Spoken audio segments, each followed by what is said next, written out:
Good morning students. Last lecture में मैंने आपको ऑडिट का क्षेत्र करवाया था। ऑडिट के 3 क्षेत्र थे इसमें, निजी अंकेक्षण, वैधानिक अंकेक्षण और सरकारी अंकेक्षण। आज का जो टॉपिक है आपका, आज इस चैप्टर को कंप्लीट करेंगे हम और इसके प्रिंसिपल्स पढ़ेंगे। सबसे पहले अंकेक्षण के कुछ आधारभूत सिद्धांत हैं। पहला है स्वाधीनता का सिद्धांत। स्वाधीनता का सिद्धांत का अर्थ है कि जो ऑडिट का काम है वो अकाउंटेंसी के काम से अलग होता है और इसमें ऑडिट में हिसाब किताब की जांच तटस्थ और स्वतंत्र रूप से की जाती है।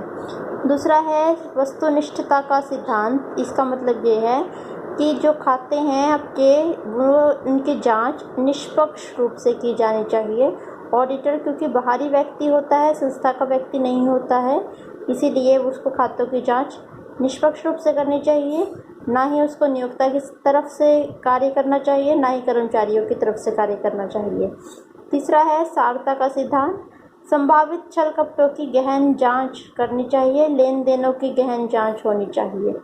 चौथा है पूर्ण प्रकटीकरण का सिद्धांत।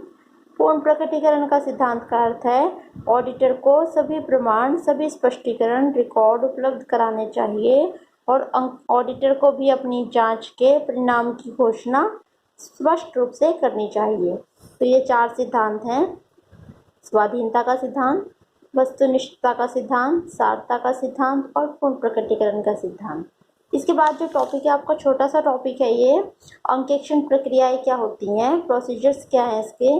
तो इसके अंदर आपको करना है, अंकेक्षण प्रक्रियाओं में उन सब कार्यों को शामिल किया जाता है जो लेखों की जांच पड़ताल के दौरान पूरे किए जाते हैं। यानी लेखों की जांच पड़ताल, ऑडिट का काम जब शुरू होता है और जब समाप्त होता है, ऑडिट का सारा कार्य प्रोसीजर के अंदर आएगा कि ऑडिट जब स्टार्ट होता है, ऑडिट के स्टार्टिंग से लेकर एंड तक जितना भी बीच में प्रोसेस होता है खातों को जांच पड़ताल के अंदर, वो सारा किसके अंदर लिया जाता है, वो लिया जाता है ऑडिट प्रोसीजर्स के अंदर। आगे आपका एक्सप्लेन है, ये पूरा चैप्टर है इसके ऊपर, इसको हम बाद में एक्सप्लेन करेंगे, चैप्टर आएगा जब। इसके बाद है ऑडिट की टेक्निक कौन कौन सी हैं। तो टेक्निक्स के अंदर बहुत सारी टेक्निक हैं। भौतिक परीक्षण, फिजिकल वेरिफिकेशन, इसके अंदर क्या होगा, ये सारी टेक्निक वैसे तो आपकी डिटेल में है, आगे थोड़ा थोड़ा बता देती हूँ सबके बारे में।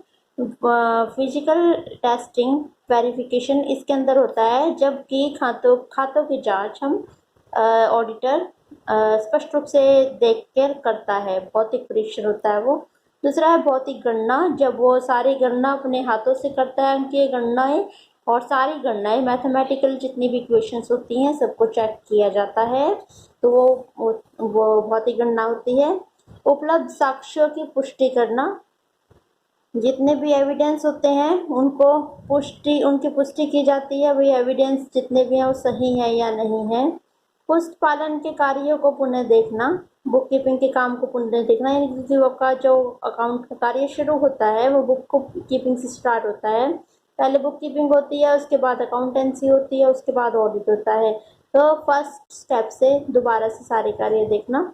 मूल प्रपत्रों की जांच करना, लेखों की जांच करना शामिल है इसके अंतर्गत। पूछताछ करा जाता है, सहायक लेखों की जांच की जाती है, जो छपी किताबें हैं उनकी जांच की जाती है इसके अंतर्गत। इसके बाद है संबंधित मदों में सहसंबंध स्थापित करना, कोरिलेशन स्थापित करना, जो भी आपकी आइटम लिखी गई हैं अकाउंटेंसी की किताबों में उनमें किसी प्रकार का कोई संबंध भी है या नहीं है। जैसे कि एक जो मान लीजिए बिजनेस है, कोई फर्नीचर का बिजनेस है, उसके अंदर एंट्री है, बुक्स की एंट्री कर रखी है, तो बुक्स की एंट्री बिजनेस से रिलेटेड है या पर्सनल यूज़ की है, इनमें कोरिलेशन स्थापित, ये सारी चीज़ें भी इसके अंदर आएंगी। वित्तीय विवरणों का विश्लेषण करना भी शामिल होता है इसके अंदर। तो ये आपके थे टेक्निक्स ऑफ ऑडिटिंग। इस चैप्टर का लास्ट पार्ट है ऑडिटर के गुण क्या होते हैं। क्वेश्चन बनता है आपका, इम्पोर्टेंट क्वेश्चन है, ऑडिटर के गुण बताइए। तो ऑडिटर, एक अच्छा ऑडिटर कौन होता है, जिसके अंदर निम्नलिखित गुण पाए जाते हैं। पहला वही है, नंबर 1 पॉइंट, पुस्तपालन और लेखांकन का पूर्ण ज्ञान। वो व्यक्ति जिसे बुक कीपिंग और अकाउंटेंसी का पूर्ण ज्ञान हो, वो ही एक अच्छा अकाउंटेंट, अच्छा ऑडिटर बन सकता है। नंबर 2 है व्यवसाय की प्रकृति का ज्ञान। एक ऐसा व्यक्ति जिसे व्यवसाय की प्रकृति का ज्ञान हो, किस प्रकार का व्यवसाय है, जिस भी बिजनेस में वो जा रहा है ऑडिट करने के लिए, उसको उस बिजनेस के बारे में सारी बातें पता होनी चाहिए, तभी वो उस बिजनेस का अच्छी तरीके से ऑडिट कर सकता है। तीसरा है विभिन्न अधिनियमों का ज्ञान होना चाहिए उसको। अधिनियम जैसे कि साझेदारी अधिनियम है, कंपनी अधिनियम है, आयकर अधिनियम है, कारखाना अधिनियम है। तो बिजनेस से रिलेटेड जितने भी एक्ट्स हैं उसको उन सब के बारे में नॉलेज होनी चाहिए।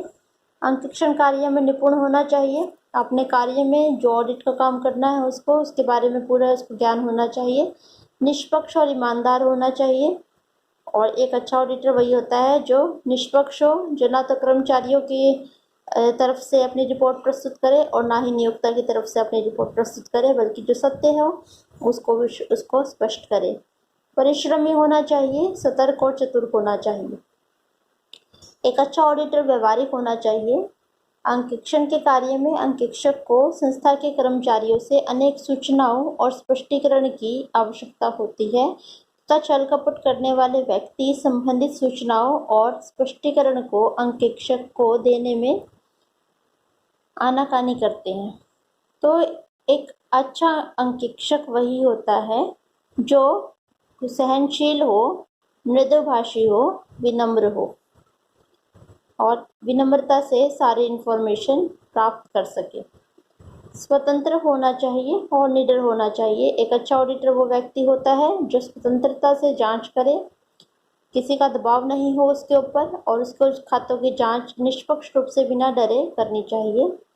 गोपनीयता, एक ऐसा व्यक्ति होना चाहिए ऑडिटर जो एक कंपनी की डिटेल दूसरी कंपनी के आगे ना प्रस्तुत करे या तीसरे पक्षकार के आगे प्रस्तुत ना करे। बहुत ज़्यादा शंकालु प्रकृति का नहीं होना चाहिए ऑडिटर को। उसको त्रुटि और छल कपट जांचने चाहिए, परंतु हर एंट्री पर संदेह नहीं करना चाहिए।